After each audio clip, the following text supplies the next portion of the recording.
ஃப்ரெண்ட்வுட்ஸ் மக்களுக்கு வணக்கம். இன்னைக்கு நம்ம இந்த வீடியோல பார்க்க போறது அனைத்து நோய்களுக்கும் ஒரே மருந்து வெற்றிலை பாக்கு போடுவதுதான். என்ன விளம்பரம் மாதிரி சொல்றீங்க, வெற்றிலை பாக்கு போடணுமா அப்படின்னு தானே கேக்குறீங்க. வாங்க அதையும் பார்த்துடலாம். பழந்தமிழர்கள் மரபா இருக்கட்டும், இந்திய பண்பாடா இருக்கட்டும், இது எல்லாமே ஒரு காரண காரியத்தோட உருவாக்கப்பட்டதுதான். நாம பொதுவா சொல்லுவோம், நம்மளோட முன்னோர்கள் இதை பண்ணாங்க, முன்னோர்கள் இதை செஞ்சிருக்காங்க, முன்னோர்கள் இதை சொல்லியிருக்காங்க, அதை கடைபிடிக்கணும் அப்படின்னு நம்ம சொல்லுவோம். ஆனா அதுல கண்டிப்பா ஒரு சயின்டிபிக்கான ரீசன் இருக்கு அப்படின்றது தான் 100% உண்மை. இது ஒரு ரிசர்ச்லயுமே சொல்லியிருக்காங்க. அதாவது முடி வெட்டுறதுல இருந்து மன்னர்கள் முடி சூடுற வரைக்கும் எல்லாமே பாரம்பரியமா இப்ப வரைக்கும் கடைபிடிக்கப்பட்டு வருது. இதுல நம்ம முன்னோர்கள் அப்படின்னு சொல்றோம், பழைய பாரம்பரியம்னு சொல்றோம், சம்பிரதாயங்கள்னு சொல்றோம்.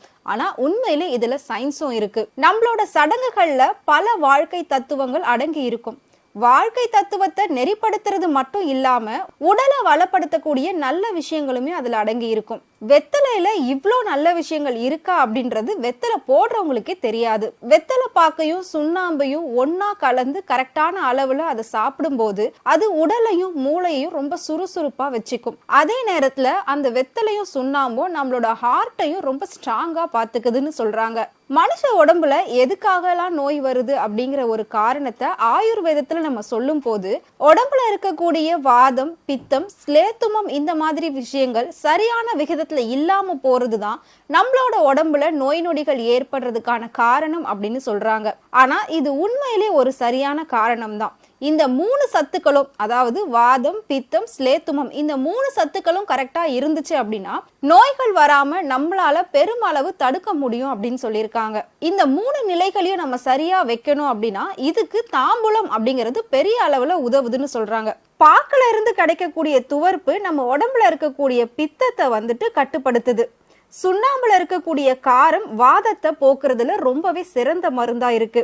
வெத்தலையில இருக்கக்கூடிய உரைப்பு நம்ம உடம்புல இருக்கக்கூடிய கபத்தை நீக்கிரும். இதையெல்லாம் பார்க்கும்போது வெத்தலை பாக்கு போடுற அந்த ஒரு பழக்கத்திலேயே இந்த 3 நல்ல விஷயங்களும் நம்மளோட உடம்புக்கு கிடைக்குது. இது மட்டும் இல்லாம வெத்தலை பாக்கோட ஏலக்காய், கிராம்பு, ஜாதி பத்திரி இது 3த்தையும் சேர்ந்து மெல்லும் போது வாயும் சுத்தப்படுது, நம்மளோட ஜீரண சக்தியுமே ரொம்ப அதிகமாகும். மொத்தத்துல வெத்தலை பாக்கு போடுறதுல நிறைய நல்ல விஷயங்கள் அடங்கி இருக்கு. இதனாலதான் நம்மளோட முன்னோர்கள் விருந்துகள் படைக்கும் போது வெத்தலை பாக்குக்கு முக்கியத்துவம் கொடுத்திருக்காங்க. ஆனா இந்த வெத்தலை பாக்கு போடுறதுனால நிறைய சைடு எஃபெக்ட் வருது அப்படின்னு சொல்லியிருந்தாங்க. அது எதனால வருது அப்படின்னா, வெத்தலை பாக்கு கூட சுண்ணாம்போட அளவை அதிகமா சேர்க்கும் போதும் அந்த வெத்தலை பாக்கு கூட புகையிலைய சேர்த்து உண்ணும் போதுதான் நமக்கு அது கெட்ட பழக்கமா மாறுது. நம்ம முன்னோர்கள் சொன்ன அந்த தாம்பூலத்துல புகையிலை கண்டிப்பா கிடையவே கிடையாது. ஏன்னா புகையிலை அப்படிங்கிறது அது இடையில சேர்க்கப்பட்ட ஒரு தீய விஷயம். இப்பெல்லாம் வயசானவங்களுக்கு அதிகமான எலும்பு சம்பந்தப்பட்ட பிரச்சனைகள் வந்துகிட்டு இருக்கு. அது மட்டும் இல்லாம சின்ன அளவுல எலும்பு முறிவு ஏற்பட்டா கூட அது மரணத்தோட வாயில கொண்டு போயிட்டு சேர்த்துடுது. இந்த மாதிரி எலும்பு முறிவு அப்படிங்கிறது பல பெரிய பிரச்சனைகளை உண்டு பண்ணிக்கிட்டு இருக்கு. ஆனா அந்த காலத்துல இருக்கக்கூடிய பெரியவங்களுக்குலாம் அதிகப்படியான எலும்பு முறிவுகள், எலும்பு சம்பந்தப்பட்ட பிரச்சனைகள் வந்ததே இல்லை அப்படின்னு சொல்றாங்க.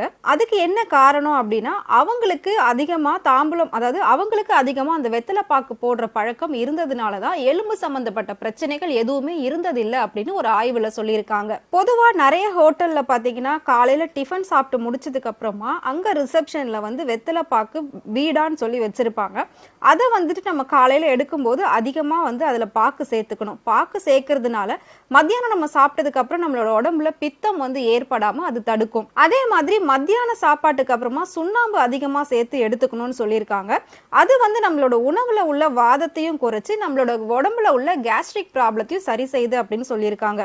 அதே சமயம் வெத்தலையை நாம அதிகமா எடுத்துக்கிட்டோம் அப்படின்னா அது நம்ம நெஞ்சில இருக்கக்கூடிய அந்த கபத்தையும் தங்காது அப்படின்னு சொல்லியிருக்காங்க. சோ இதனால வெத்தலை பாக்கு போடுறதுன்றது ஒரு நல்ல விஷயம் தான். அந்த வெத்தலையில அவ்வளோ ஒரு மருத்துவ குணங்கள் இருக்கு. இதை நம்ம சாமின்னு சொல்லிட்டு நிறைய விஷயங்களுக்கு சாமிக்கு முன்னாடி வச்சு வெத்தலை பாக்க படைப்போம். ஆனா அது நம்மளோட உடம்புக்கு எவ்வளவு நல்லது, எதுக்காக அதை நம்ம பயன்படுத்தணும், எல்லா விஷயங்கள்லயுமே எதுக்காக அந்த வெத்தலை முதன்மையா இருக்கு அப்படின்றது நம்ம முன்னோர்கள் சொல்லியிருக்காங்க. சோ இதுல சயின்ஸுமே அடங்கி இருக்கு அப்படின்னு சொல்லலாம். இந்த வெத்தலையை நம்ம கண்டினியூஸா எடுத்துக்கிட்டோம் அப்படின்னா நம்ம உடம்புல ஏற்படக்கூடிய பல பிரச்சனைகளுக்கு ஒரு சிறந்த தீர்வா இந்த வெத்தலை இருக்கும். வெத்தலை பாக்கு போடுற பழக்கத்தை பத்தி நீங்க என்ன நினைக்கிறீங்க? மறக்காம கமெண்ட் பாக்ஸ்ல கமெண்ட் பண்ணுங்க.